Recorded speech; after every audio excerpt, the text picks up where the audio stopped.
आज हम बात करेंगे दुनिया के एक बहुत बड़े या यूँ कहिए कि सबसे बड़े आश्चर्य कैलाश पर्वत की। माउंट एवरेस्ट जैसा आप जानते हैं कि 29,000 फीट ऊंचा है और माउंट कैलाश 22,000 फीट।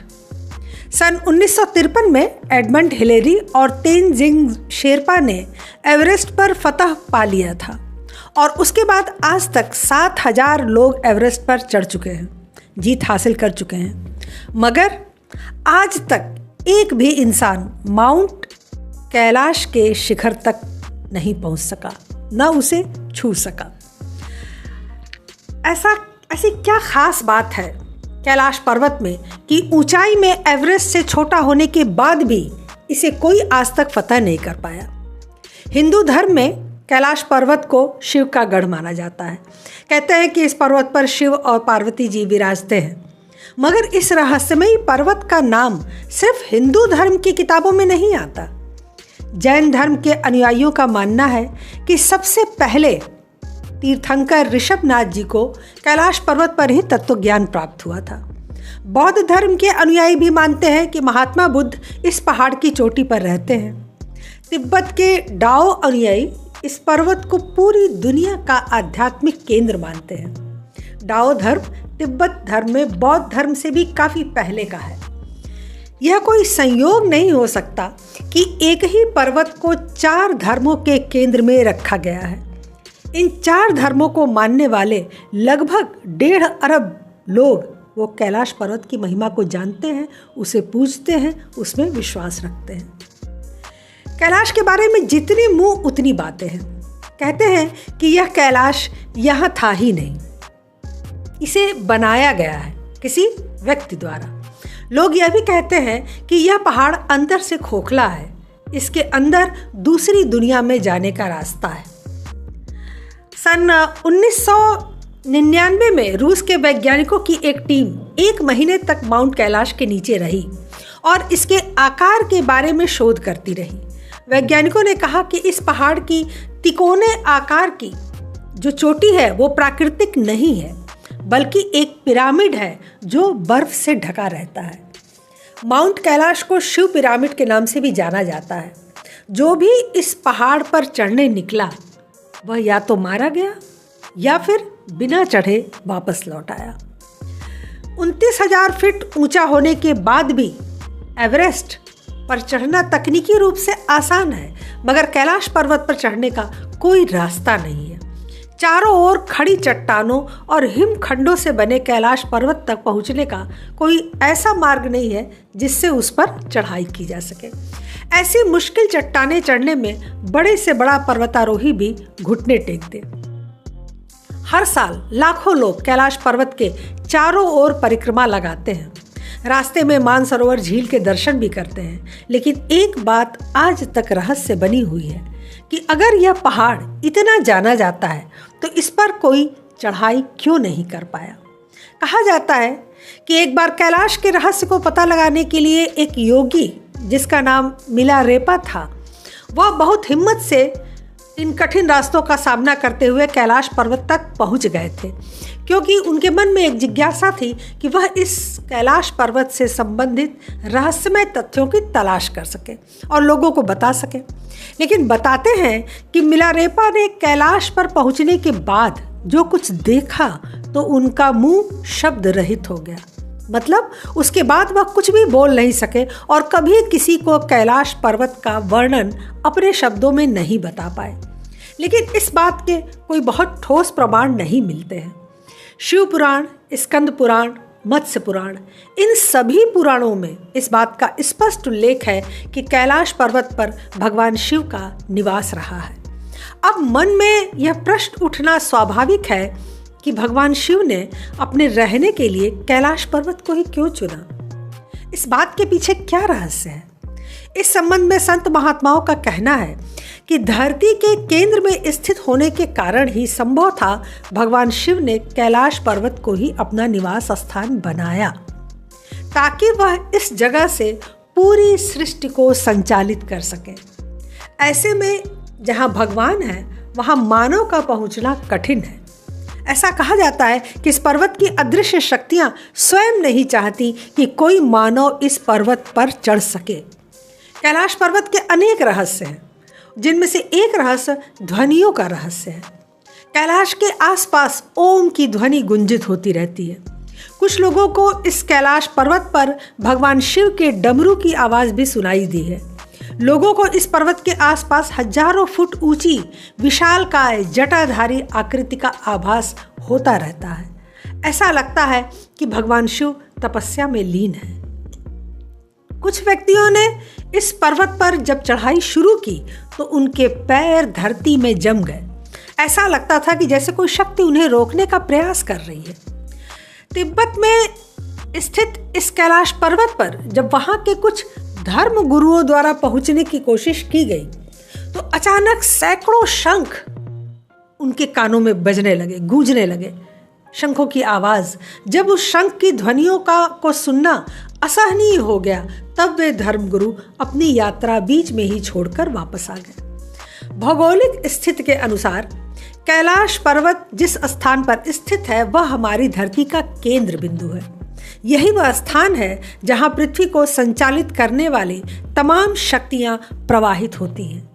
यह वह स्थान है जहां से विश्व में बहने वाली तमाम नदियां जैसे ब्रह्मपुत्र, सिंधु और सतलज आदि प्रकट होती हैं और पूरी धरती को अपने निर्मल जल से पवित्र कर देती हैं। यदि आप कैलाश पर्वत के दर्शन करें तो आप पाएंगे कि यह पर्वत अन्य पर्वतों की तुलना में बिल्कुल अलग और दिव्य है। कैलाश पर्वत के पिरामिड नुमा आकार को देखकर लगता है जैसे किसी अलौकिक शक्ति ने अपने हाथों से इस पर्वत को बनाकर और यहीं पर रख दिया हो, क्योंकि कैलाश जैसे दिव्य दर्शन कहीं अन्यत्र नहीं मिलते। संत महात्माओं का कथन है कि इस कैलाश पर्वत की रचना स्वयं पार्वती जी ने अपनी तपस्या से की थी। इसीलिए इस स्थान पर आकर एक नए जीवन की अनुभूति होती है, क्योंकि इस स्थान पर मनुष्य की सांसें यहाँ की दिव्य शक्ति से संचालित होने लगती हैं। भौगोलिक जानकारों के अनुसार कैलाश पर्वत का स्थान बदलता रहता है, जिसके कारण यहाँ पहुँच पाना एक असंभव कार्य है। कुछ जानकारों का यह भी कहना है कि यह पर्वत अपने स्थान पर घूमता रहता है, जिसके कारण यहाँ आने वालों को दिशा भ्रम हो जाता है और इस पर्वत पर चढ़ाई करते समय वह भूल जाता है कि वह सही रास्ते पर जा रहे हैं या गलत रास्ते पर। कैलाश पर पहुँचने के लिए चढ़ाई करने वाले लोगों का यह भी कहना है कि यह पर्वत अपने स्थान पर ही कभी आगे तो कभी पीछे, कभी दाएं तो कभी बाएं सरकता हुआ नजर आता है, जिसको देखकर पर्वतारोही वहां तक पहुंचने का साहस खो देते हैं। एक अंग्रेज जिसका नाम लॉरेंस डिसूजा था, उसने एक बार मन में ठाना कि मैं इस अजेय पर्वत पर चढ़कर ही रहूंगा। इसके बाद उसने कैलाश पर जाने के लिए अपनी चढ़ाई शुरू कर दी, लेकिन वह भी आधे रास्ते से ही लौट आया। जब उसने अपनी यात्रा के अनुभव को लोगों से साझा किया तो लोग उसकी बातों को सुनकर आश्चर्यचकित रह गए। उन्होंने बताया कि जब मैंने चढ़ाई आरंभ की तो शुरू में सब कुछ सामान्य था, लेकिन जैसे जैसे मैं आगे बढ़ता जा रहा था वैसे वैसे ही कुछ अचंभित कर देने वाली घटनाएं मेरे साथ घटने लगी, जिसे देखकर मैं बहुत आश्चर्यचकित था। उस अंग्रेज व्यक्ति ने बताया कि जब मैं इस यात्रा पर निकला था तो उस समय मेरी उम्र 30 वर्ष की थी, इसलिए मेरे सर के बाल पूरी तरह काले थे। लेकिन जैसे जैसे मैं कैलाश पर्वत की चढ़ाई में आगे बढ़ता गया वैसे वैसे मेरे बाल सफ़ेद होते जा रहे थे। मेरे चेहरे और हाथों पर झुर्रियाँ आने लगी थी। मैंने अपनी शारीरिक क्षमता में भी इस बात को महसूस किया कि अब मैं जवान से बूढ़ा हो चला था। उस अंग्रेज ने बताया कि जब मैंने अचानक अपनी शारीरिक स्थिति में यह परिवर्तन देखा तो मैं घबरा गया और कैलाश पर्वत पर चढ़ने का मैंने अपना इरादा जो है वो त्याग दिया। वैज्ञानिक इस स्थान की जलवायु को पर्वतारोहियों के लिए प्रतिकूल बताते हैं। भारतीय ऋषि मुनि ही नहीं बल्कि तिब्बत के धार्मिक गुरुओं का भी ऐसा मानना है कि यदि कैलाश मानसरोवर की 3 अथवा 13 परिक्रमा की जाए तो व्यक्ति को रोग, शोक और भय से मुक्ति मिलती है। उसके साथ ही उसको पापों का नाश हो जाता है और अगर 108 परिक्रमा की जाए तो मनुष्य सांसारिक बंधनों से मुक्त होकर मोक्ष को प्राप्त करता है। चीन ही नहीं, रूस भी कैलाश के आगे घुटने टेक चुका है। सन 2007 में रूसी पर्वतारोही सर्वे ने अपना एक खुद का अनुभव बताते हुए कहा कि कुछ दूरी पर चढ़ने के बाद मेरी पूरी टीम के सिर में भयंकर दर्द होने लगा था। फिर हमारे पैरों ने जवाब दे दिया। मेरे जबड़े की मांसपेशियां खिंचने लगी और जीभ जम सी गई। मुंह से आवाज़ निकलना बंद हो गया। चढ़ते हुए मुझे महसूस हुआ कि मैं इस पर्वत पर चढ़ने लायक नहीं हूँ। मैं फौरन मुड़कर उतरने लगा, तब जाके मुझे आराम मिला। 1980 में चीनी सरकार ने इटली के पर्वतारोही रेनहोल्ड को कैलाश पर चढ़ने के लिए उनसे गुजारिश की थी, उनसे विनती की थी, लेकिन रेनहोल्ड ने कैलाश पर कदम भी रखने से मना कर दिया। कई बार चीन ने अनेक पर्वतारोही समूहों को बुलाकर उन्हें कैलाश पर चढ़ने के लिए तैयार करना चाहा, लेकिन कोई भी पर्वतारोही ऊपर तक पहुंचने में सक्षम नहीं हो सका। एक विदेशी कर्नल ने बताया कि जैसे ही मुझे शिखर पर पहुंचने का थोड़ा सा रास्ता दिखता था कि बर्फबारी शुरू हो जाती थी। हर बार मुझे बेस कैंप लौटना पड़ता था। चीनी सरकार ने फिर कुछ पर्वतारोहियों को कैलाश पर चढ़ने के लिए बुलाया, मगर इस बार पूरी दुनिया ने चीन की इन हरकतों का विरोध किया। विशेषकर भारत, तिब्बत, नेपाल, भूटान, इन देशों ने चीन पर दबाव बनाया कि चीनी सरकार को इस पहाड़ पर चढ़ने से रोक लगा देनी चाहिए। और इस घटना के बाद चीनी सरकार ने कैलाश पर्वत पर चढ़ाई करने से रोक लगा दी और यह रहस्य ही बना रह गया। माना जाता है कि जब कैलाश पर्वत की बर्फ पिघलती है तो पूरे क्षेत्र में डमरू की आवाज़ सुनाई देती है। यह भी माना जाता है कि कैलाश पर्वत पर साक्षात शिव जी मौजूद हैं।